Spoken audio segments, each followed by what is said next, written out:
城市祈禱中心21天禁食禱告，2026年2月1號，第14天。主題：求主在我的人際關係中掌權。經文：你們不再作外人和客旅，是與聖徒同國，是神家裏的人，並且被建造在使徒和先知的根基上，有基督耶穌自己為房角石，各房靠他聯絡得合適，漸漸成為主的聖殿。你們也靠他同被建造，成為神藉着聖靈居住的所在。以弗所書2章19至22節。一切苦毒、惱恨、憤怒、嚷鬧、毀謗，並一切的惡毒，都當從你們中間除掉，並要以恩慈相待，存憐憫的心，彼此饒恕，正如神在基督裏饒恕了你們一樣。以弗所書4章31至32節。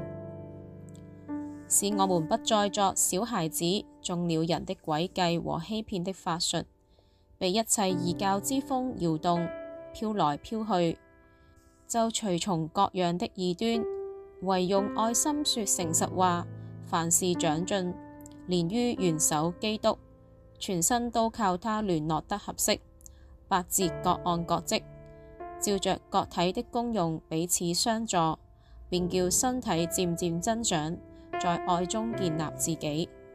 以弗所書4章14至16節。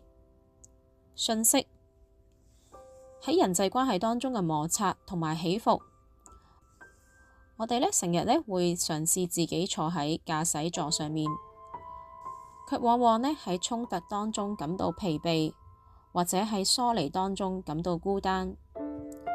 以弗所書提供咗一份清晰嘅藍圖，教導我哋點樣將人際關係嘅主權交還俾神，從而經歷真正嘅合一同埋成長。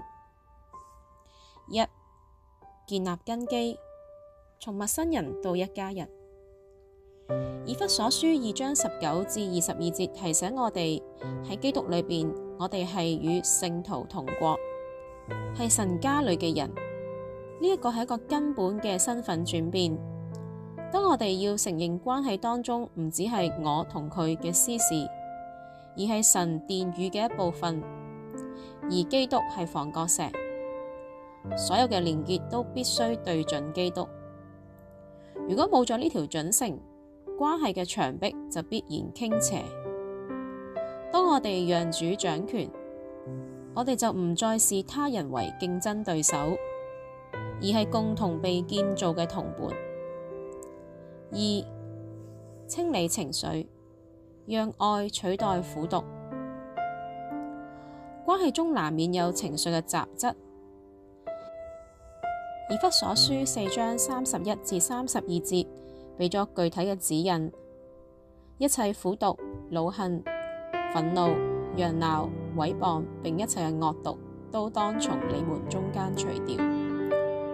求主掌權意味着我哋願意交出受害者或者審判官嘅權利，轉而實踐恩慈同埋憐憫，好似神睇我哋咁樣去睇對方嘅軟弱，都要實踐彼此饒恕，唔係因為對方值得，而係因為神喺基督裏邊已經饒恕我哋。 3. 邁向成熟，喺愛中說誠實話。主掌權嘅關係係必然會帶嚟成長嘅。以弗所書4章14至16節話俾我哋聽，我哋唔能夠永遠係屬靈嬰孩，否則就容易被各種嘅搖擺嘅風去左右。一個由主掌權嘅群體會用愛心說誠實話，唔係為咗表面嘅和平而隱瞞，都唔會為咗宣洩而尖銳，而係為咗凡事長進，連於元首基督，進入各盡其職嘅合一關係，就好似身體嘅關節同埋筋絡，每個人都喺教會當中發揮功能。因此，求主喺人際關係當中掌權，並唔係失去自我，而係將自我安置喺最穩妥嘅架構當中。當我哋願意放下控制欲，讓基督成為嗰塊房角石，並用佢嘅饒恕去修補裂痕，我哋嘅關係就唔再只係互相消耗，而係成為神聖殿居住嘅所在。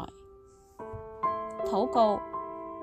親愛嘅天父，我將所有嘅人際關係，特別係嗰段令我感到糾結同埋疲憊嘅關係，請花啲時間將令到你糾結嘅關係話俾神聽，全然交託喺你手中。我承認憑着我自己嘅智慧同埋耐性，我常常感到力不從心。我渴慕你喺我嘅生命同埋關係當中重新掌權。天父，感謝你讓我不再係外人，我係神家裏嘅人。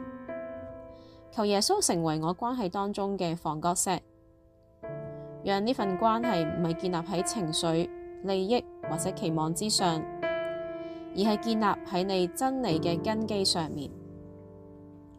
求你將我同教會嘅弟兄姊妹同埋牧者，或者喺某段關係，一同建造，成為聖靈居住嘅所在。天父，請你醫治我喺人際關係當中受傷嘅心，幫助我除掉一切心中隱藏嘅苦毒、惱恨、憤怒、惡毒、嚷鬧、毀謗。求你賜我一顆恩慈同埋憐憫嘅心。當我感到受傷同埋不平嘅時候，求你提醒我，你已經喺基督裏邊饒恕咗我。求你都賜俾我力量，能以同樣嘅饒恕去對待對方，唔俾情緒攔阻咗你嘅愛。求你勒住我嘅舌頭，讓我能夠用愛心說誠實話，使我所講每一句說話都唔係為咗勝過對方或者發洩情緒，而係為咗建立關係。求你讓我喺人際關係當中，或者喺某段關係當中，能夠喺你嘅愛當中彼此聯絡，各盡其職，讓呢一份愛喺我哋中間漸漸增長。我將人際關係嘅主權交俾你，奉主耶穌基督嘅名禱告，阿門。而家我哋有啲安靜嘅時間，聆聽聖靈嘅聲音嗎？